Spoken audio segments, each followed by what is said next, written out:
So I think we can start.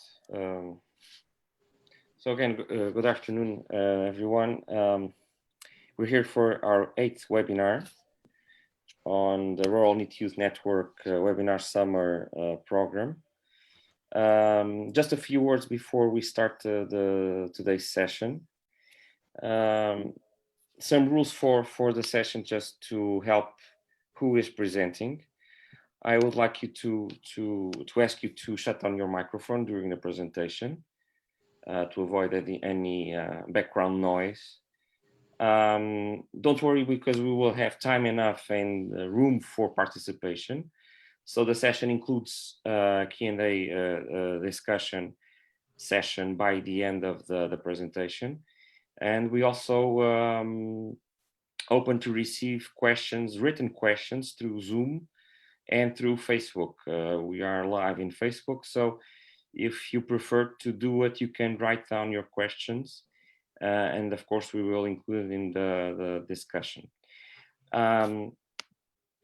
Just a few words on the Rural Need Youth Network before we start.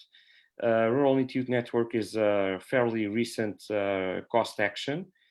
It's funded by the EU through European Cooperation in Science and Technology Association, which is a tool funded by the EU to promote research and networks focusing on under-researched topics across all areas of science.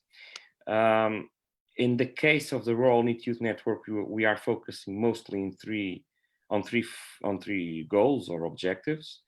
The first one is to build up future research capacity around the topic of rural needs.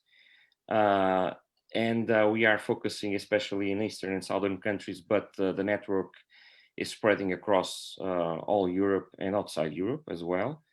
Our main target with this action is to establish an online observatory of rural needs, which we believe can be a platform for future research in the area and in areas related to vulnerable youths in rural areas. And we also want to foster knowledge use by policymakers, practitioners, and researchers across all levels, from local to international levels. So these are the main goals of the Rural Need Youth Network. Currently, we have added 32 countries, 81 participants.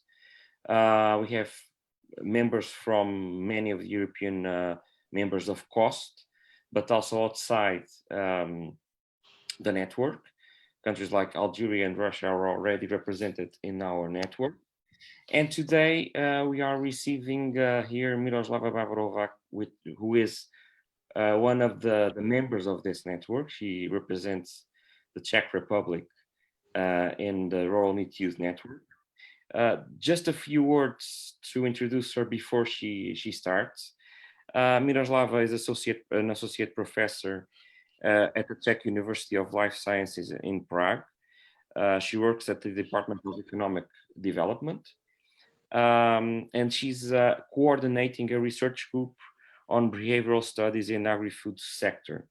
And this group has a very wide and interesting set of interests and focuses, going from sustainable agriculture to food security and, of course, youth labor and migration in rural areas. And in part, her presentation today will cross different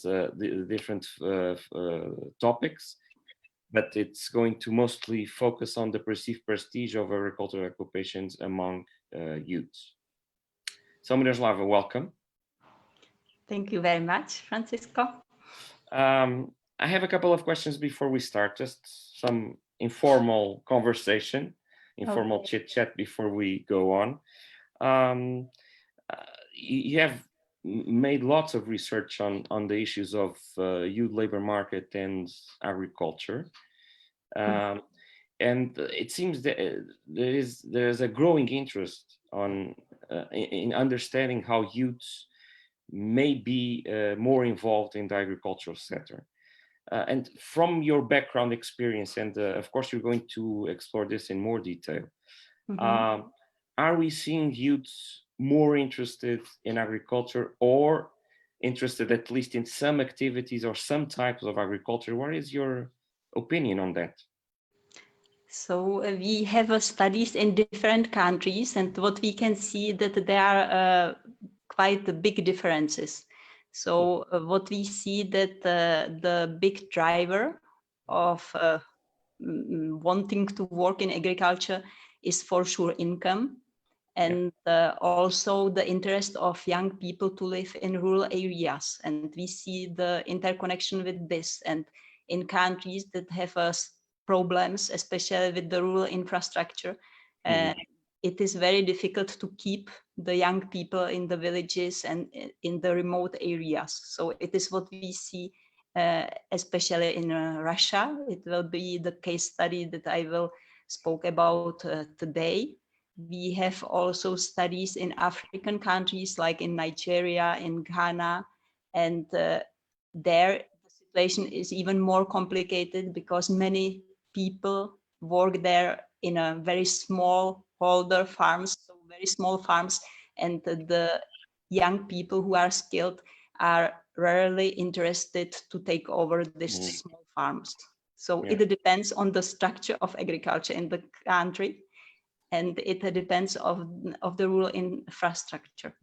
And there's also a role of families on this, because of course those with a family background on agriculture are more willing to keep up with the family businesses, I believe. So that's also a main driver, I would say.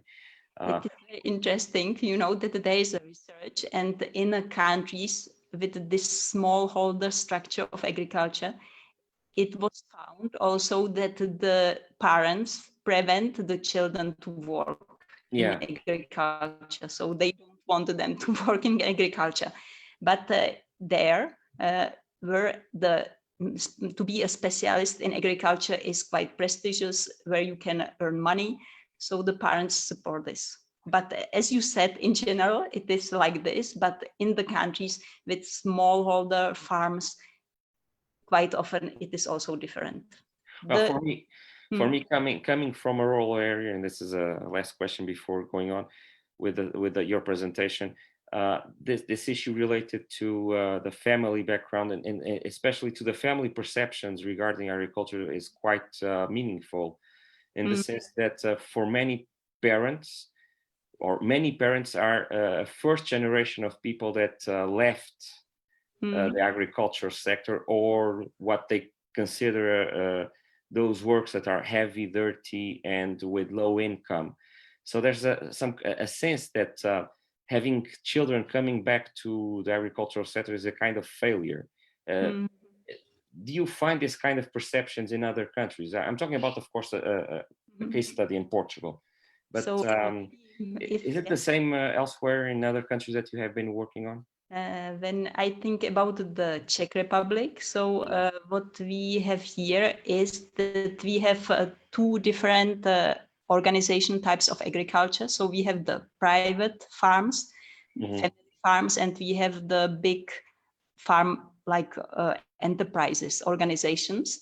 And what is very interesting that you can see that during the communist time, we had cooperative agriculture, and people couldn't work on their own land. And after the revolution in the 90s, many of the people started to cultivate, the families started to cultivate their land again.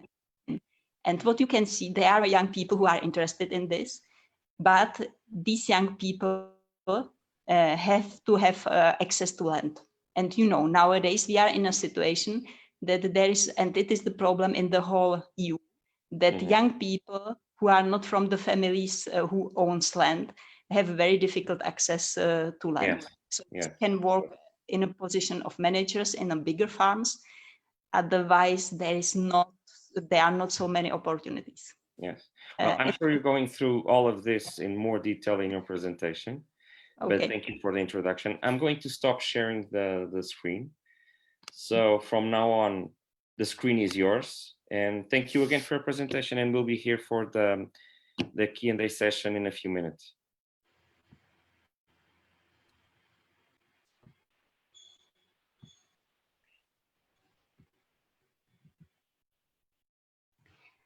So can you see my presentation? Yes, perfect. Yeah. Okay, so thank you very much, Francisco, for the introduction. So once again, we are also participants of the COST project, and one of our main topics that we are working in our research group on is to understand the young people interest in agriculture. And today I want to speak about the specific topic of prestige of agriculture occupations among youth.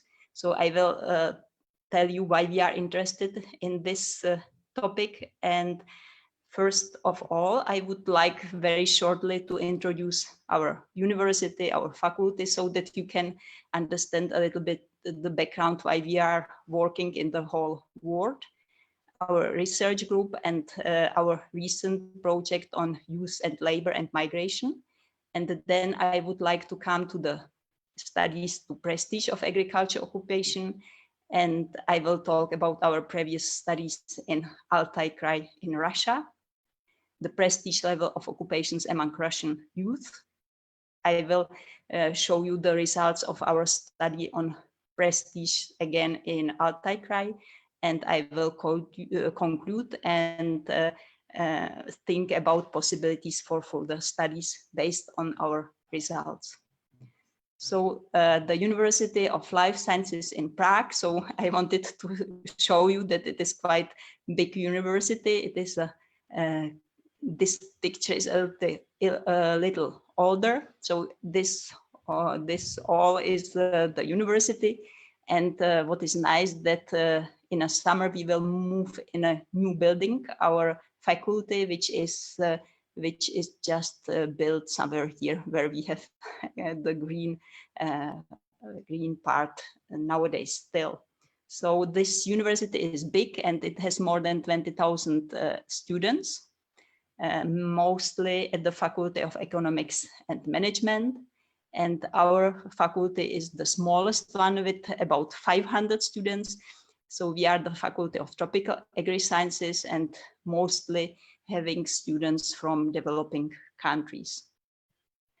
Our research group is named Behavioral Studies in Agri-Food Sector because we are mainly interested in the behavior of different actors in the agri-food sector. We use mainly the sociological, psychological, economic theories to explain the behavior of the actors, and our methodology is mainly quantitative and qualitative methodology combination. Mainly, we stress the quantitative studies using surveys, because usually there where we are working, there are no data available. So we have to collect our data ourselves, and we use different multifactorial methods for data analysis. So as Francisco already mentioned, we have 4 main topics that we are dealing on in our research group.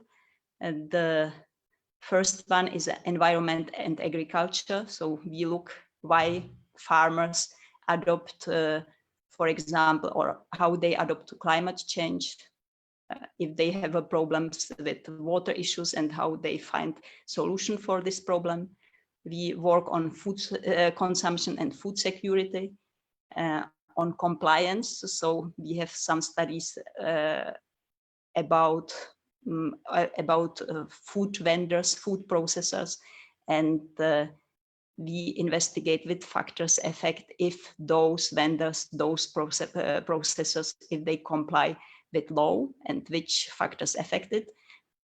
Why we are working on this? Because mainly the goal is to provide also policy recommendations so that we understand the behavior of the actors and that we understand how the policy with their measures can affect the behavior in the way that is what is the aim of the policies. So the work that we are interested mainly in the COST project and in this presentation, it is the youth, labor and migration. And here we especially investigated the intention of young people to live in rural areas, and motivation of young people to work in agriculture. So what are our recent projects in this area on youth, labor and migration? So we have PhD projects most connected to the topics are youth and entrepreneurship investigation in Ghana. So we look which factors affect if the young people in Ghana establish their own entrepreneurship, and how successful they are. Another project that is very much connected to the cost project are the young people who are not in employment, not in education. And we are trying to think about if one way to come out from this non-employment is to create the own entrepreneurship, maybe also in agriculture. It is what has to be checked. We had a master thesis in 2019-20 and 2020. One of the topic was youth intention to work in agriculture in Syria. Another one was prestige of agriculture as an occupation in Russia. It is the topic I will talk about more today. We will investigate factors affecting farm succession in Colombia. And we investigated interest of young people to work as commercial farmers in Zimbabwe. So the previous studies where we started with our youth studies, it was the project that we had in Altai Krai in Russian Siberia. So you can see it is the Russia and the Altai Krai here. So we had a quite large project here, started in 2011. And one part of the project was that we investigated the different behavior, different interest of young people in Altai Krai. So what we did here, we conducted a survey with 440 students of the Altai State Agriculture University. So it was in Barnaul. And we were quite lucky because, you know, there is only one agriculture university in Altai Krai. So therefore our respondents covered the whole Altai Krai. And here are the publications that were based on this study. So it was quite successful. So we could investigate a number of topics quite in depth. So the last publication was about entrepreneurial intention of agriculture undergraduates in Russia. So we investigated the factors that affect the intention of the students to establish their own business. You know, in Russia,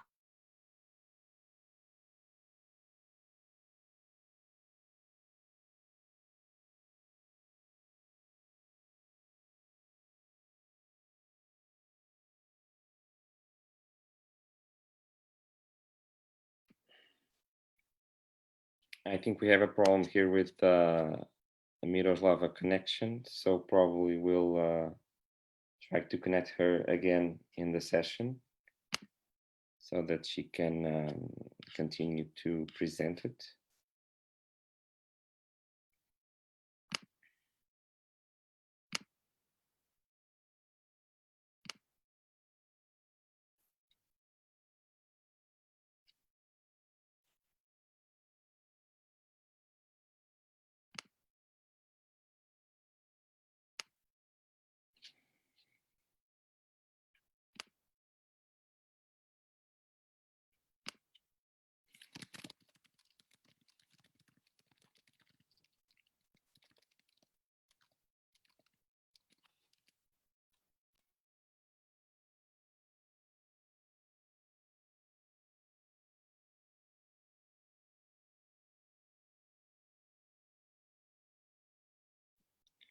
Please be patient. We're just trying to bring her in again, and we will restart it.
Okay, Miroslava, I think we can initiate from the point where you were presenting, no problem. Just have to connect your microphone. Can you listen, Miroslava? Okay, so very sorry. So it was the problem with the internet. Yeah, so what we are afraid of, it happened. So it happened, but we reconnected. So you can start from where you stopped, and we'll continue. Thank you. So I am sharing the screen.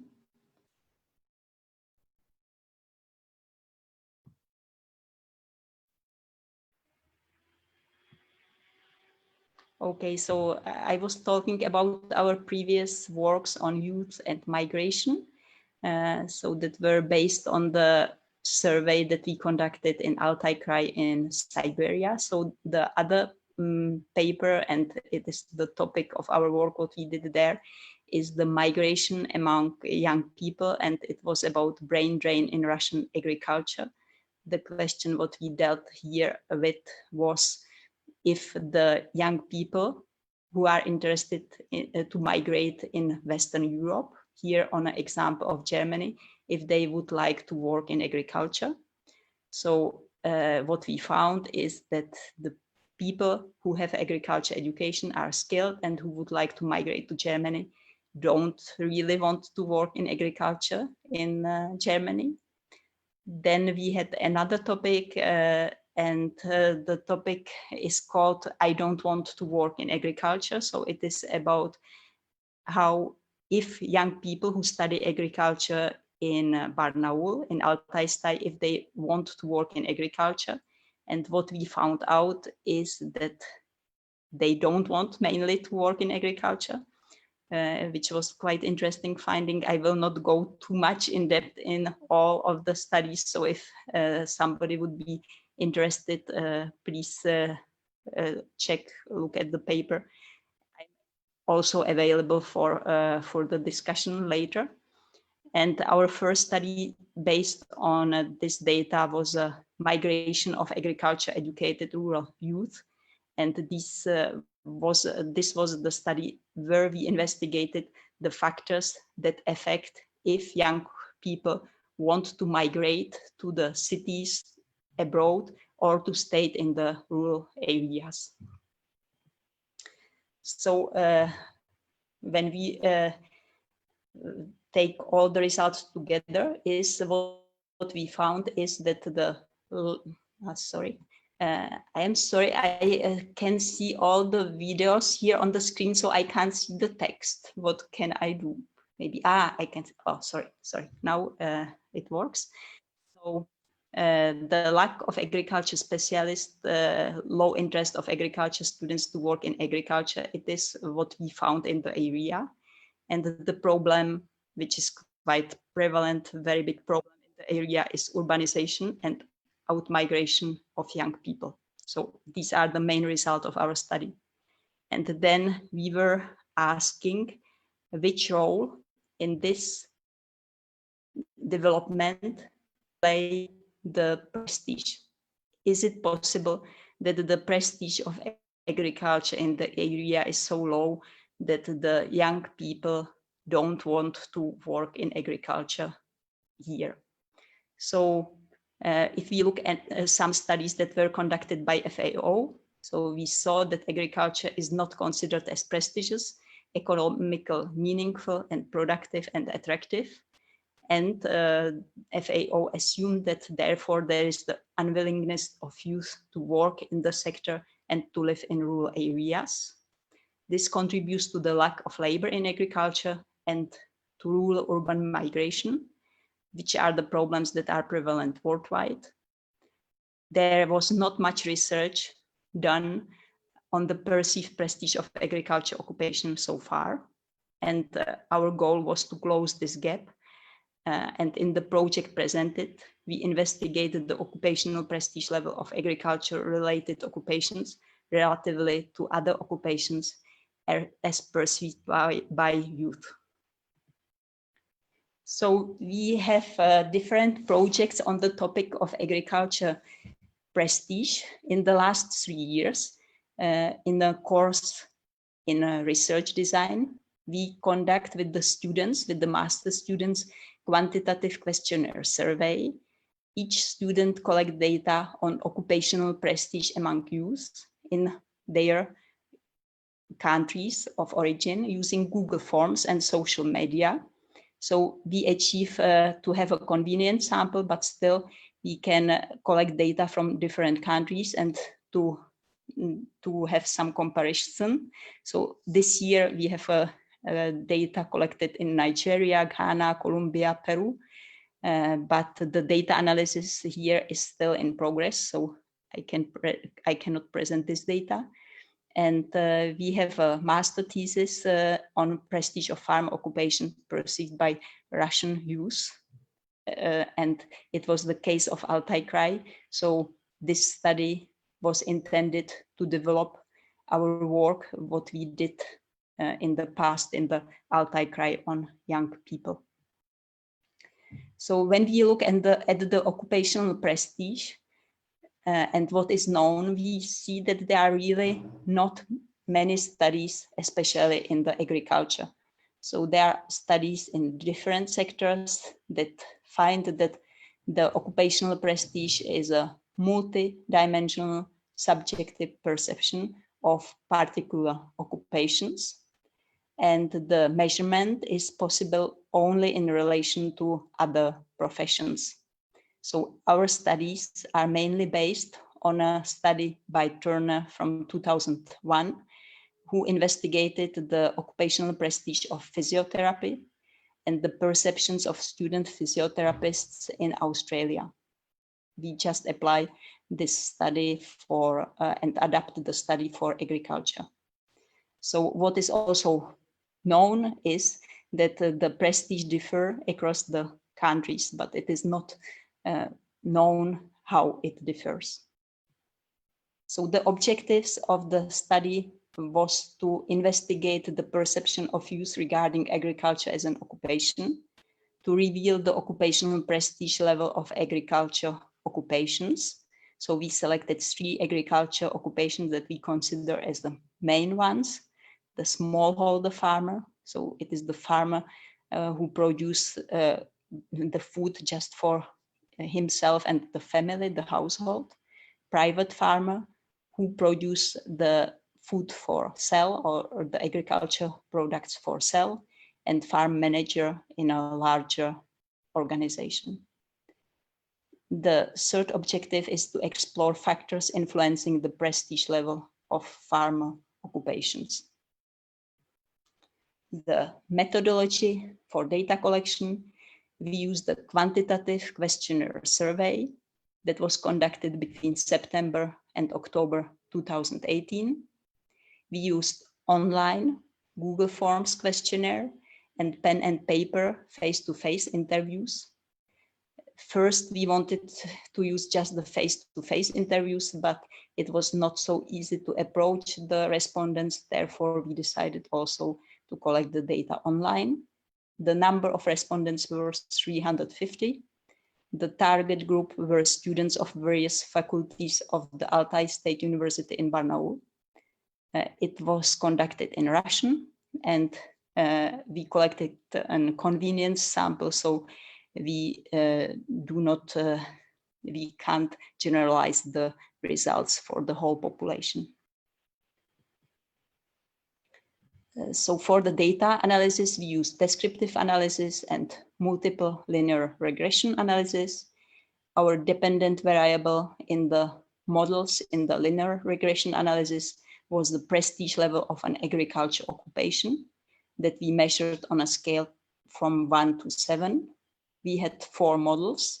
One model for smallholder farmer. So what are the factors that affect how much prestige or how prestigious the respondent perceived the smallholder farmer occupation? The model 2 was about the prestige of private farmer.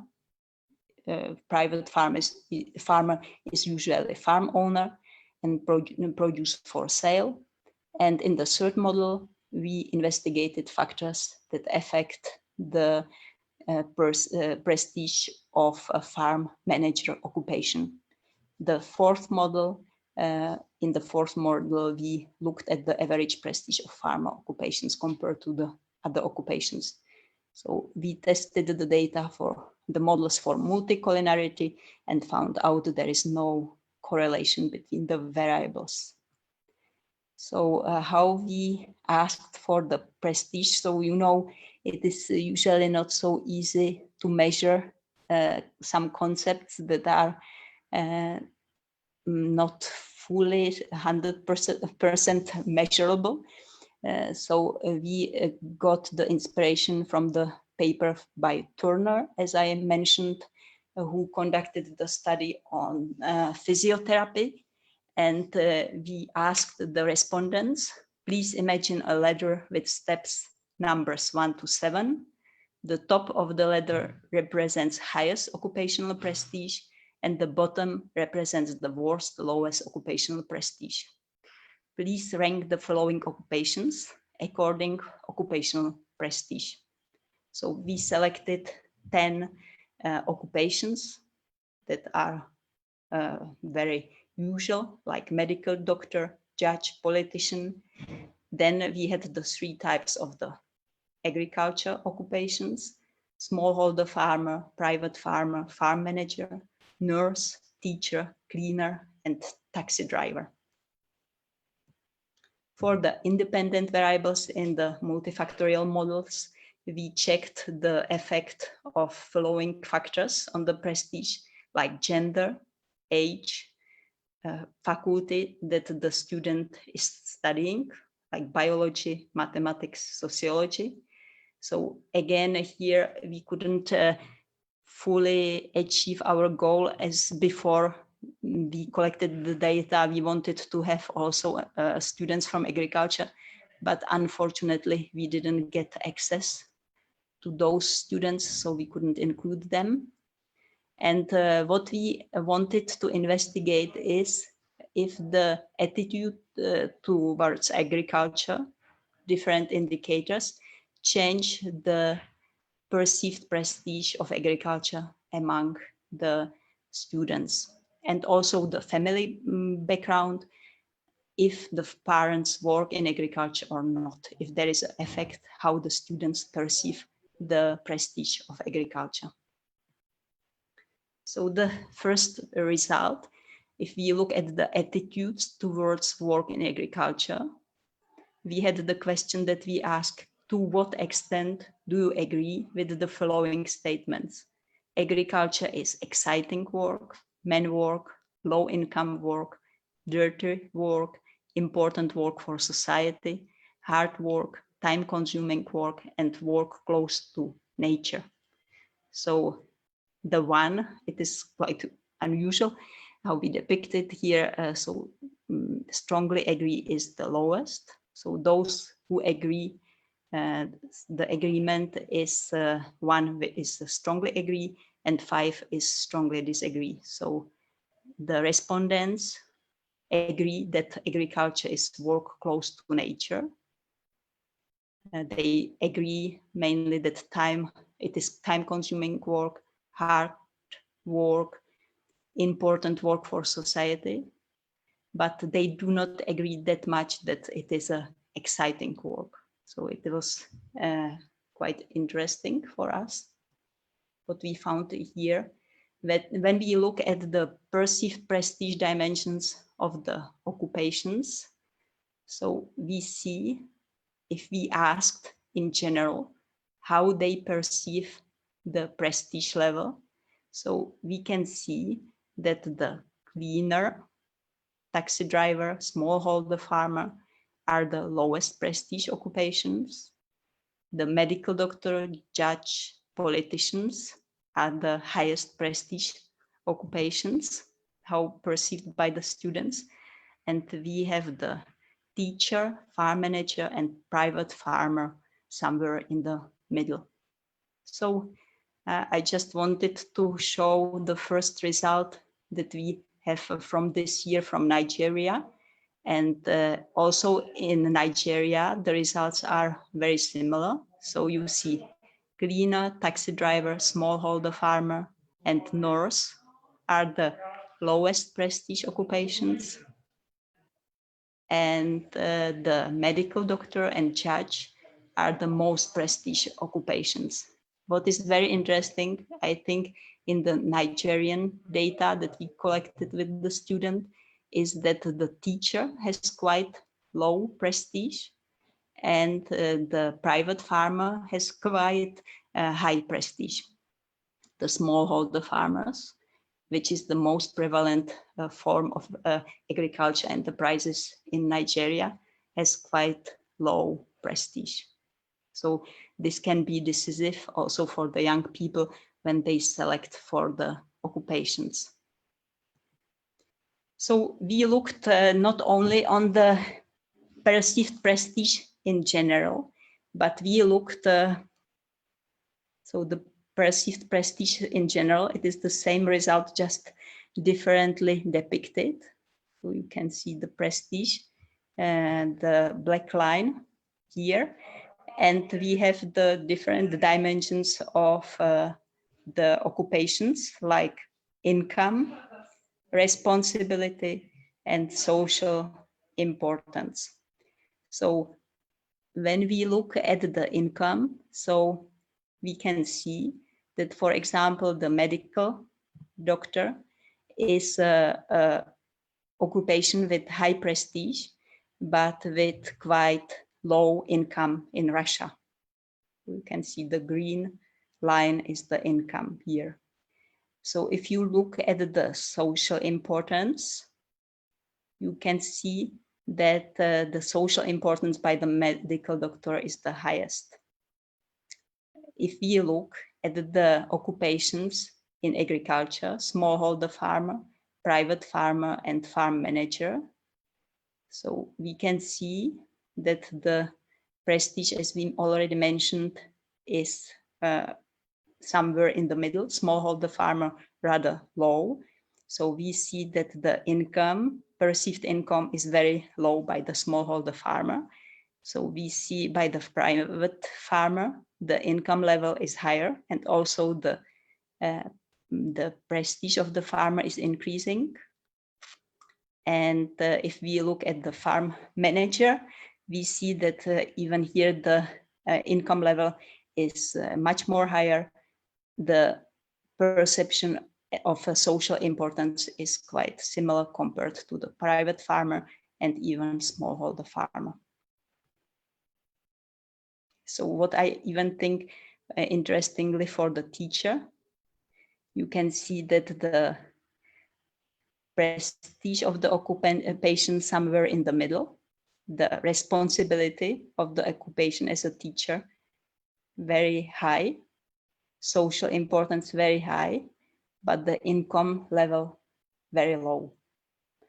What is interesting by the politicians, we have quite much more higher income than the other evaluation of the other dimensions. So I hope it is clear, even if this is a little complicated diagram, but I found it is nice to show it all these indicators in one diagram to be able to compare.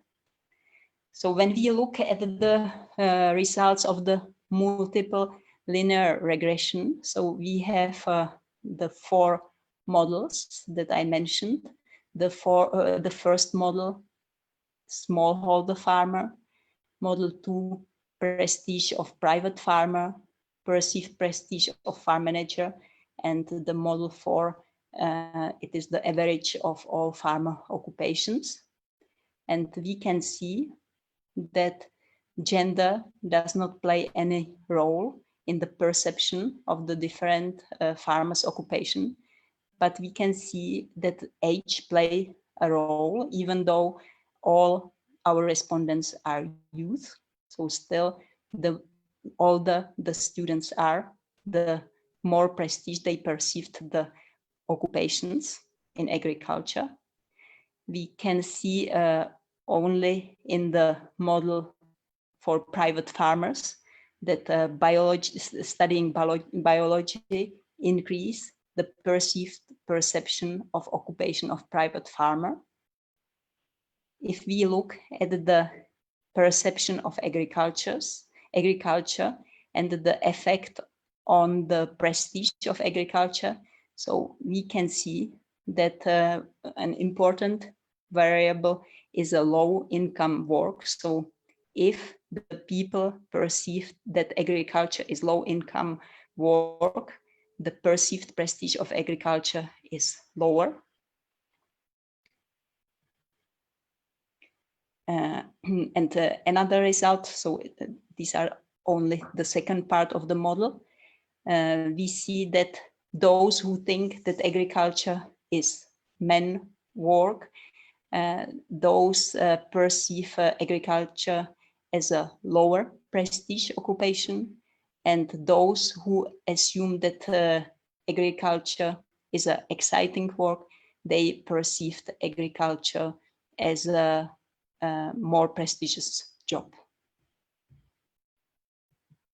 So if we compare these results with some results from previous studies, we can see that occupations generating lower income tend to have a lower prestige. So this, our result could confirm this study by Treiman. Both genders perceive occupational prestige of certain occupation in a similar way. So also those studies can be supported by our findings. In terms of agriculture, motivation and optimism towards work in the sector are even more important than the income level for overall prestige perception of use. So here we use the proxy of agriculture is a exciting work for this motivation and optimism, and then we can confirm this tendency. Occupations where the proportion of women dominated have a tendency to be lower prestigious than male dominated occupations. So it couldn't be confirmed with this research, so more research is needed here in this direction.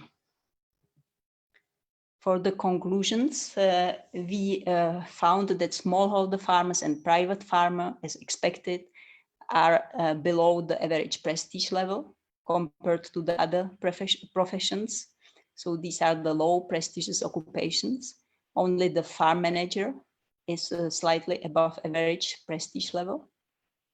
Regarding the exciting work, we found a strong positive effect on prestige level of all involved farmer professions. About 21% of students agreed that work in agriculture is exciting. Therefore, we suggest and we think that information campaigns would be useful that highlight the exciting aspects of work in agriculture. And these campaigns could improve the prestige of agriculture among youth. And the low income work perception has a negative effect on prestige level in most of the models and most of the occupations. So we have to ask, do the youth really know the level of salaries? Because from our discussions, from our interviews with farmers in Altai Krai in Russia, we learned mainly that the salaries are compared to other sectors in the rural areas quite high, but still the young people don't want to work in the rural areas in agriculture. Meeting with successful farmers could be useful for young people to better understand what are the opportunities in agriculture and the employment in agriculture, and excursions, practical training in successful agribusinesses could be also useful. The further studies comparison of the prestige levels and drivers in different countries would be very useful, because we can see from the first results also in Nigeria that there are quite big differences, and to investigate the level of perceived income fairness and level of corruption on the occupation prestige would be also interesting. So especially when I check the result, what I also showed you, that quite often, for example, the occupation as a politician is perceived as having very high salary, but the perceived prestige very much depend on on the country. So in the countries where the corruption level is very high, what we can see, but just the tendencies, so we do not have many proof yet for this, that the occupation of politicians in countries where we have a high level of corruption is lower compared to the countries where we do not have the corruption. So it is what we could see in the study in Nigeria. We still see it in Russia. We would need some studies also in Europe or in some countries with lower corruption. So thank you very much. So it is all from my side. I am sorry for the interruptions. So I couldn't be in my office, and therefore there were some interruptions. So sorry for this, and thank you very much for having the opportunity to present the study here, and I am looking forward for the discussion. Hello, Miroslava, thank you very much for your presentation. It's very interesting, as for me it's very surprising to talk about prestige job in agriculture in an ex-communist country. It's not my field, but I know in communist time and today, the agriculture is not interesting job, an interesting sector of activity for population and for especially for young people. Yes. Yeah, I agree. And I see not in Russia, it's not interesting for young people. I don't know if you have question or a comment or our colleague.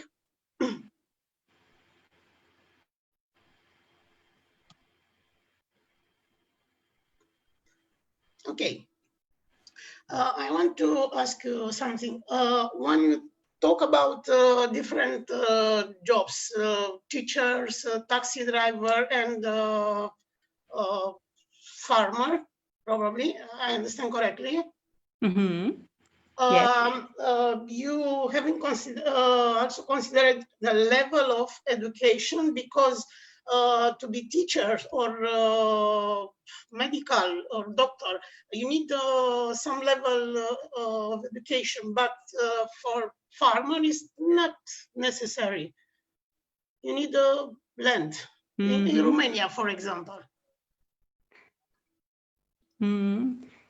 So thank you very much. It is a very important question. We also asked on this dimension, but then because, you know, the questionnaire was very complicated, we reduced the just on the 4 dimension of the prestige that we considered that are most important for the perceived prestige of occupation.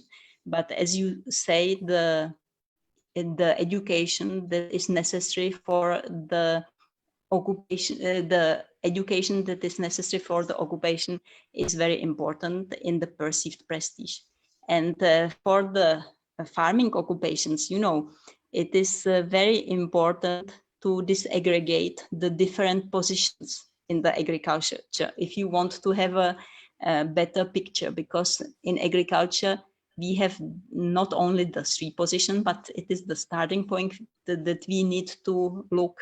For example, smallholder farmer, private farmer. So it is the farmer that is somewhat like a smaller businessman or sometimes bigger businessman, and somebody who is employed in a bigger company. So there are very different requirements for skills.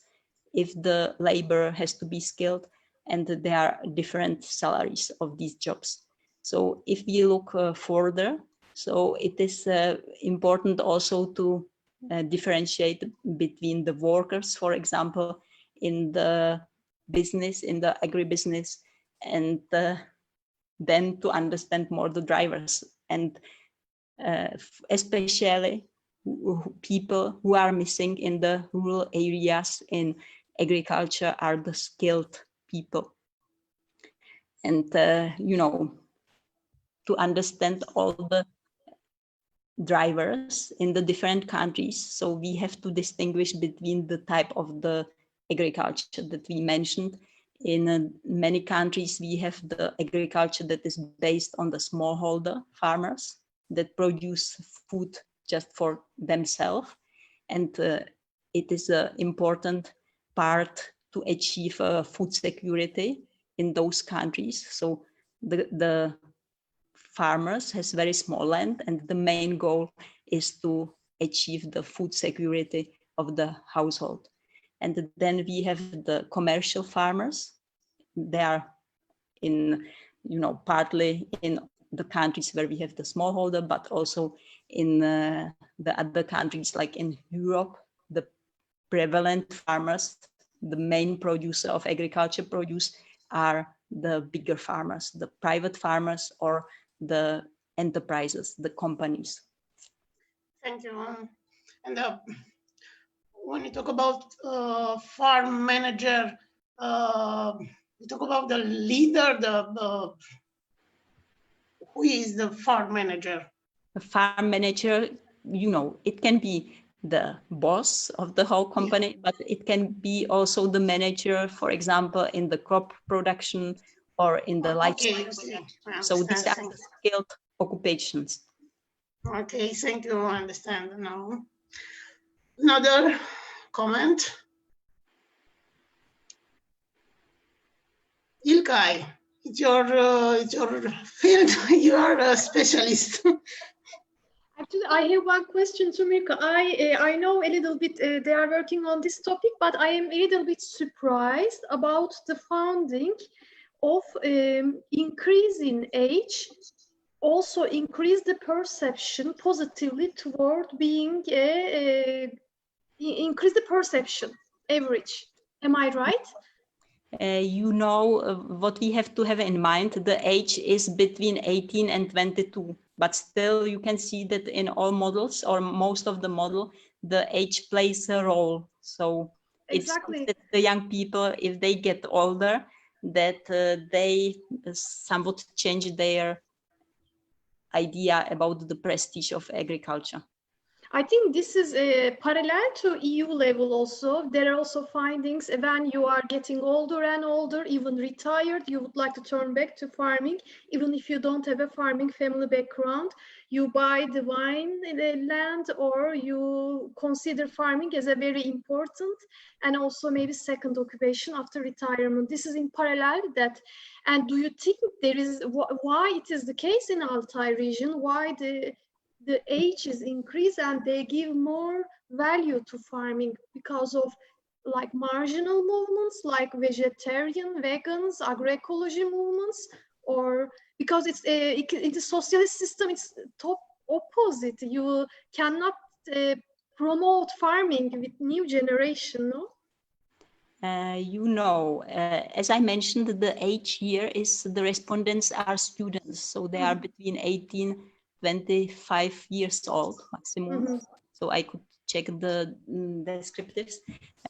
So it is difficult to explain, but what I think that the students, when they get a little older, they learn maybe more about agriculture and they get more positive perception of the occupation.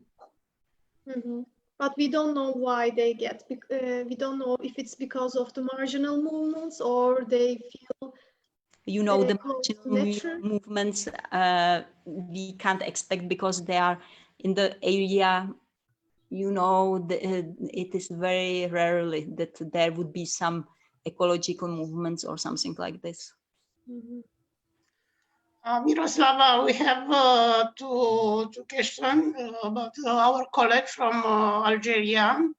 Okay. One, please, can you tell me how your questionnaire was structured?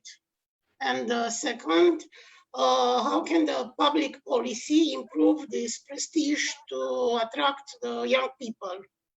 Mm-hmm. So the questionnaire, the main questions that we had was the question that I presented before. So we used the Likert scale type of questions mainly for all the results or main results that I showed to you. And we had the socio-demographic factors involved in the questionnaire. We had the ranking of the perception of the occupations. So this one was the general prestige perception. I know it is a little complex. We had the very same question that was constructed like this, where we asked that the top of the this occupation prestige, and then we had the income level of the different occupations, and they say how they perceived the income level of the different listed occupations. So again, the lowest was the lowest income, 7 was the highest income. Again, the same question we had for the social importance of the occupation. So we had we asked here to the respondents to rank the social importance of the 10 occupations. And thank you. And second? The second question was? Just a second. How can the public policy improve this prestige to attract the young people? Mm-hmm. So what we can see in the Western Europe, and I think it is a good lessons to learn also for Russia, for example, to teach the young people, to show them what does it mean to be a farmer. So, for example, in the television, to have documentaries about farming, to have examples of successful farmers who provide information about their job, because you know, in Altai Krai you can meet a number of farmers who are very successful, who are very rich. So you have to inspire the young people that they see that the job in agriculture can be very satisfactory. So it can be a nice job. So based on the results, so what we saw, that the main driver of the perceived prestige is if the people, young people, think that the agriculture is exciting work. So it seems, and it is what the previous research also showed, that the more the people perceive that the job is exciting, the more they want to work in the job, and they feel that the prestige is higher. So it is not only the income, but also the enjoyment, also the excitement of the job. And I think it is the interesting result that we see, and it is what we can see everywhere.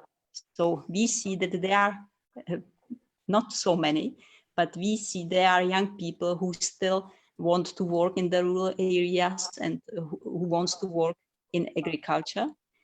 And if we want to have more of such people, we just need to show them that the job in agriculture can be a nice job. It is what I think. Okay, thank you. And the young people receive, for example, the land? You know, it is No. it is very very relevant. Yeah.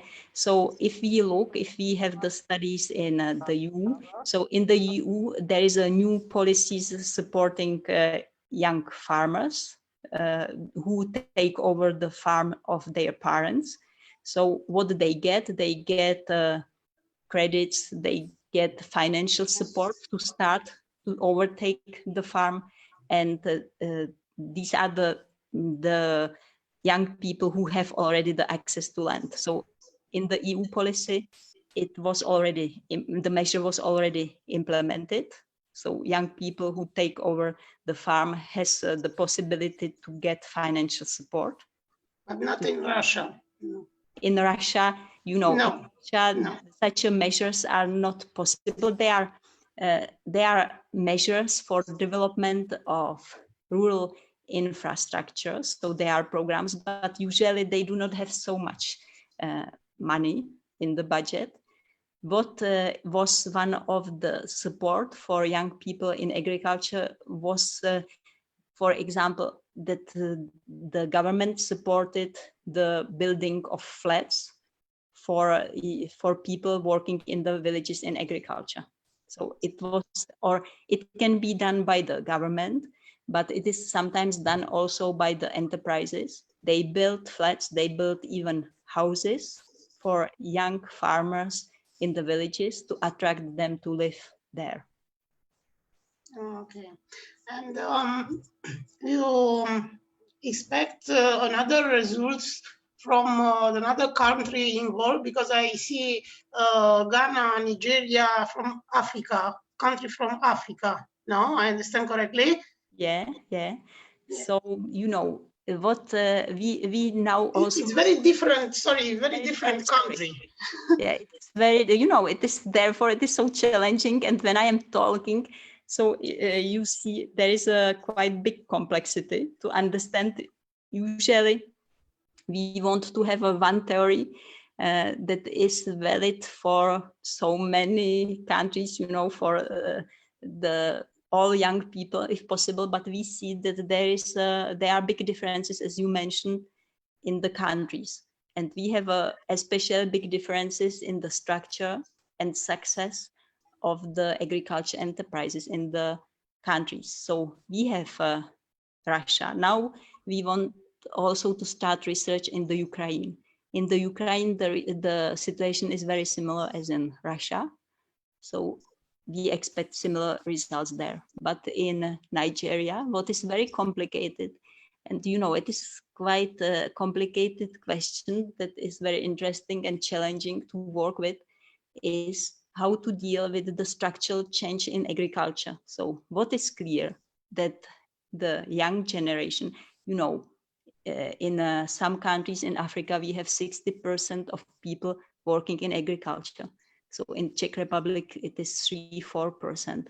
So in Africa, 60% of people working in agriculture. So they can't work in the industry. So the industries even lack of people can be.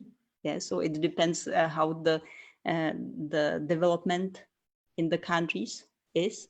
But what is the big question? What I can't answer now is, I think for the young people, it is not the very nice future to be smallholder farmers. And what is very problematic is that usually in the families, they have very many children. So in Nigeria, for example, if there are 10 siblings, then the land of the smallholder farm is 3-4 hectares, for example. So if you would divide it, the land, then not many of the children could live from the income from the land. And then the next topic will come, and it is the land inheritance, the land issues, who from the siblings should have access to the land from the parents. So as you say, and what I have learned from the discussions with different people from the countries, it is not a good future, or it is not the future that the young people think about, to be smallholder farmer. So the question is what will happen. So it will have to be a bigger change in the whole country that, in my opinion, have to lead to growing of the size of the agriculture enterprises, so that the enterprises create good income, so that they can attract skilled people, and the other people would be free to work, for example, in the industry. The problem in Africa, what we have, there is not that much. There are not so many jobs in the industry yet. And therefore, the young people, we have studies on migration in different countries, and we see that many of the young people who are not skilled migrate to the cities, rural urban migration, and then in the cities they can't find even jobs, and their future is not secured. You know, many problems. What can happen with the young people who so there are two sides of the problem. Many people who are unemployed but still somewhat not get occupation in the agriculture, and even not interested to work in agriculture. Okay, thank you. Another comment? Maybe one more question to Mirka. Mirka, if I understood well, you have a variable that you calculate the background of your students. It means if they are coming from farming family, by asking a question that if minimum one person is working in the farm, am I right? We have at least one of my parents work in agriculture. And it means if they are coming from farming family, they give more value to the prestige to farming. Am I right? Is it your conclusion? No. No, we opposite?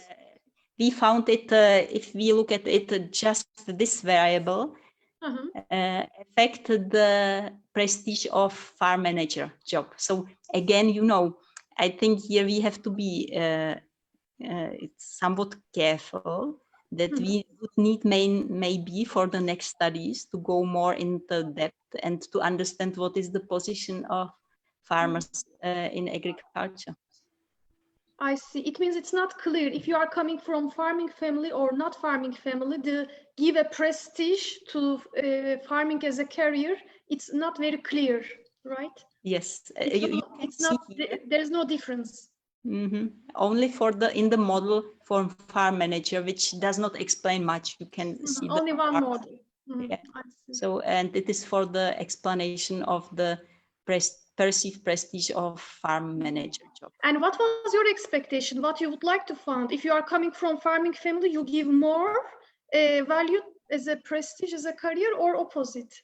So in the previous studies, there is both. There are studies who say that if the parents work in agriculture, and it is in the studies in the developing countries mainly. So I expect, you know, the studies do not go much in depth, but you can expect if somebody is smallholder farmer who has not, you know, the possibility to develop, that the parents would not recommend their children to work in agriculture.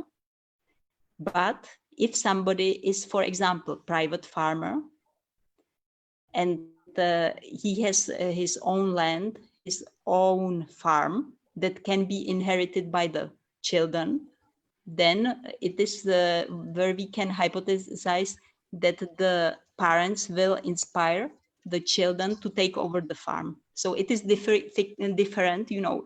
Between farm size and income. And it is also our finding from Russia that we found if the parents, if the father is self-employed in agriculture, so it affects the interest of the student to work in agriculture. So there is a positive effect. And we have some studies also on farm succession. And it is the question that we have to look at especially there. You know, it is again another topic, farm succession, and it deals especially if the private farmer who has the farm, if the children of him wants to take over the farm. If we look at the farm manager jobs, so it is different, and the person who decides about this job is just an employer. So maybe there the effect of the parents can be lower compared to. Is it clear? And you are planning to publish that as a journal article, am I right? So we will work on it. So maybe we will try to compare the results with the other countries and then to publish. And do you think which journals are interesting, can be interested in prestige? Pardon?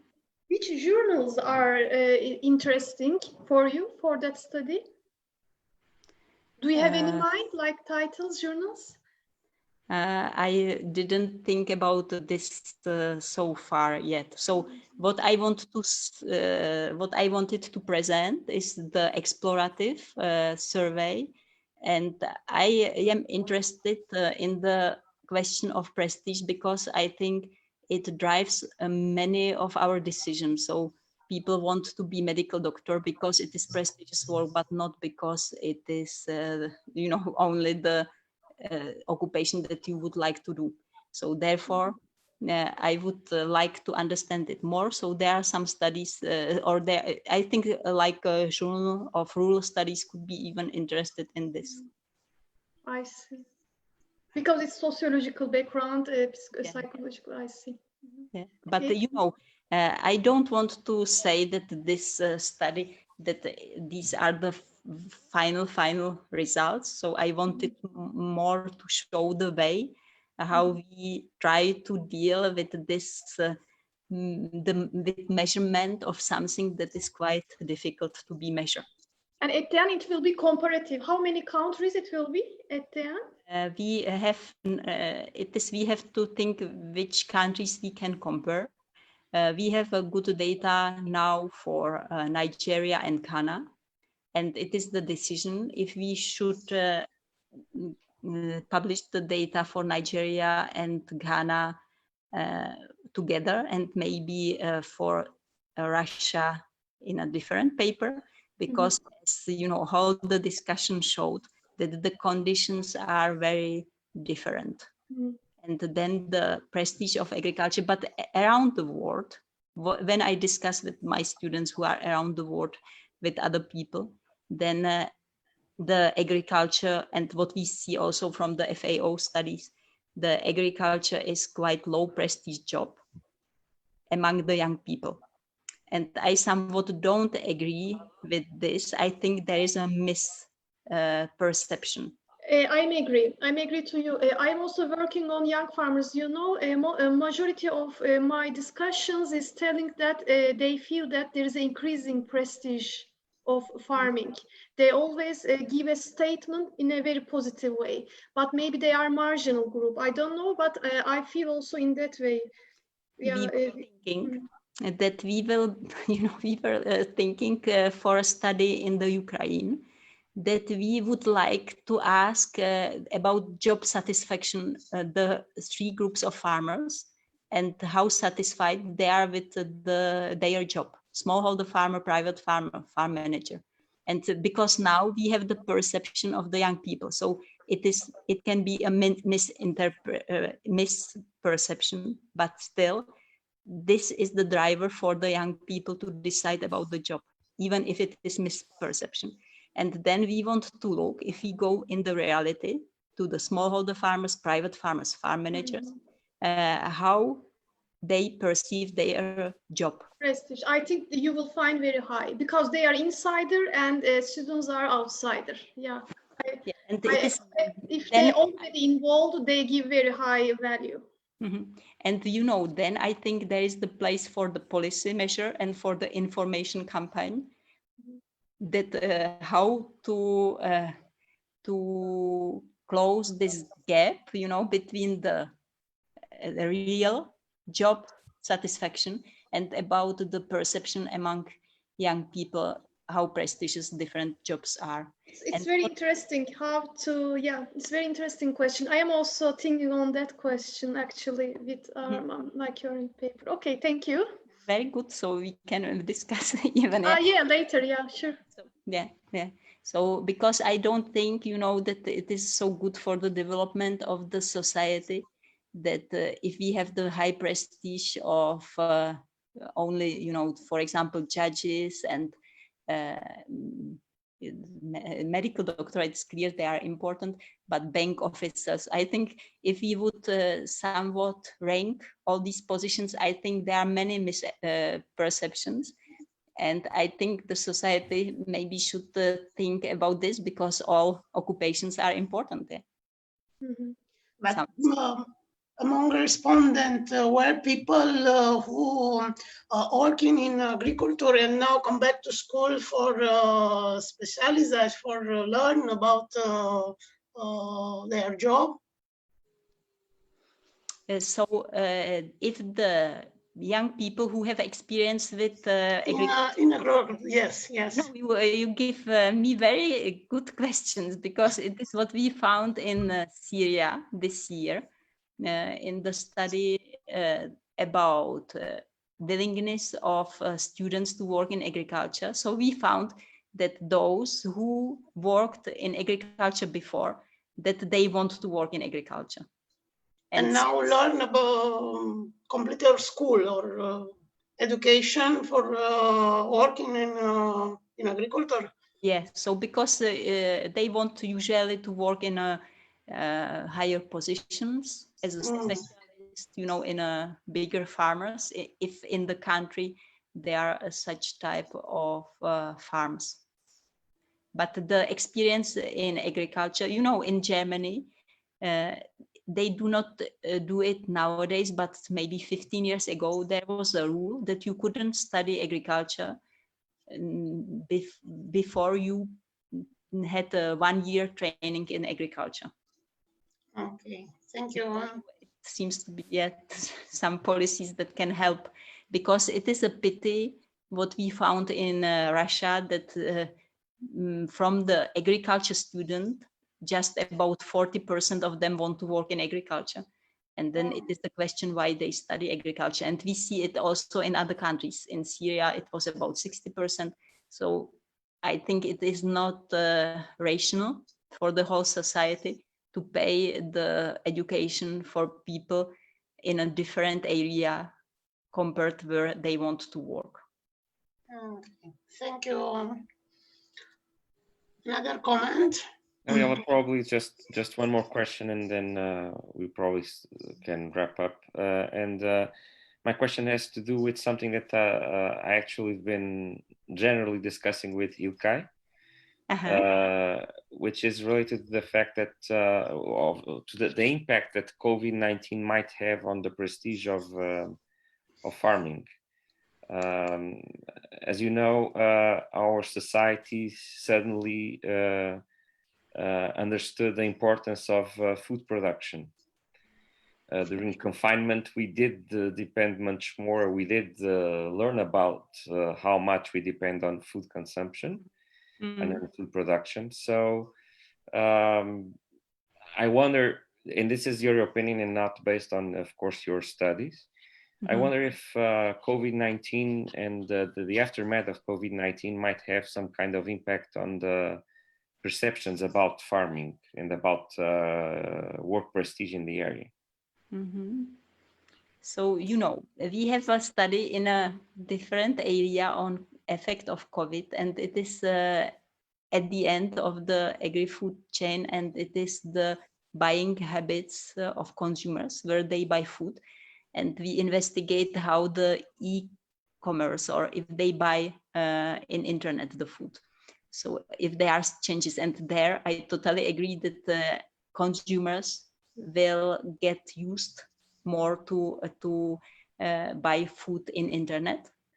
So it is the easiest part of this question. And what with the prestige of agriculture, I think the COVID will not be sufficient for this. It can be a small change, I hope, and the people I think they forget again quite fastly, so that the people need to learn, or we need maybe to repeat it much more about how the agriculture is important for society. What we see from the results, we see that the people somewhat know it, that for the society the food is important, but still, maybe because of the, especially what we saw, the people think agriculture is not exciting work. Maybe also the part of the income that is lower. We know that usually in Europe we need the policies where the salaries of agriculture workers are supported by the governments, because we know that in the industry the salaries tend to be higher, because in agriculture the working hours are so high, and so it is this one direction. So I would wish that it would be true that the people should be more aware about how important the food production is. And again, we will see, we have societies where food is scarce. And I think there the people are more aware about the importance of food production.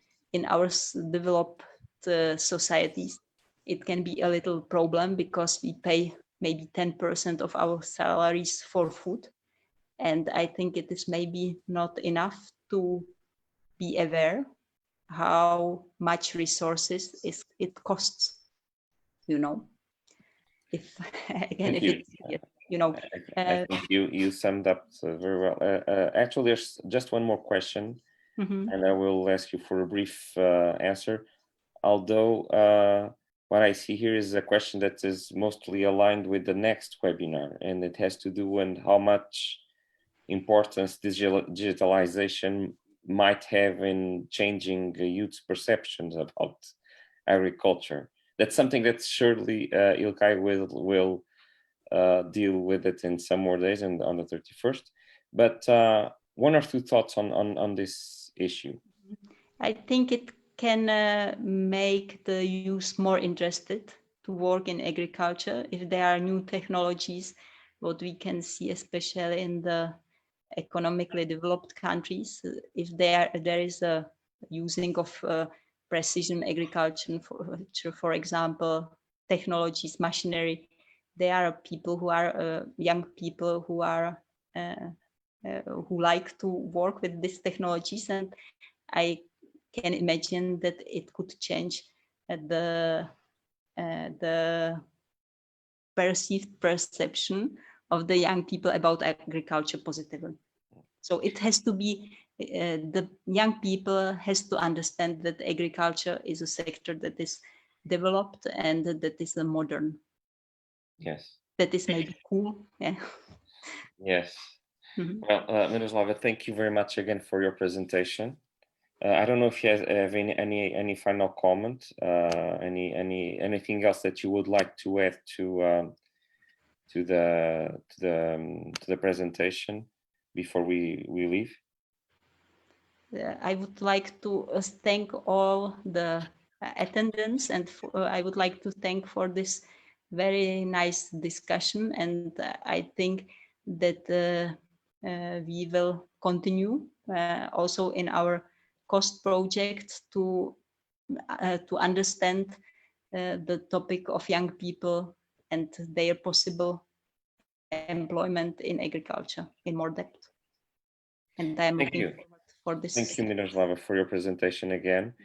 And we will, in some ways, going too deep to the last question that it was Martin that shared this question in the forum, because our last webinar will be held on the 31st of July. And Ilkay is going to share some thoughts on digitalization and farming among youths. And she's bringing us 3 case studies on different European archipelagos. So it's a kind of exotic presentation before we go to, some of us go to vacations, those that are still not in vacation. So I think it's a good opportunity to to in some ways connect with your presentation, Miroslava, because these are connected issues, and to give a broader perspective on how youth may find in agriculture an alternative to their professional trajectories. Before we leave, just to remind you that until the 31st of this month, we still have our COVID-19 impact survey on. So for whether you're a member or non-member of our action, you can participate, and you should participate. It's a very quick survey, 5 to 8 minutes to fill it in. You can and should also share it with your colleagues at the national level. And we hope to deliver the results during September, October, on how much COVID-19 is impacting needs from the professionals' perspective. And I think that's a wrap. Thank you very much again, Miroslava. Hope to see you soon on our webinars, as well as all of you, and keep safe and healthy. Thank you. Bye-bye. Bye-bye. Thank you. Bye. Bye. Bye.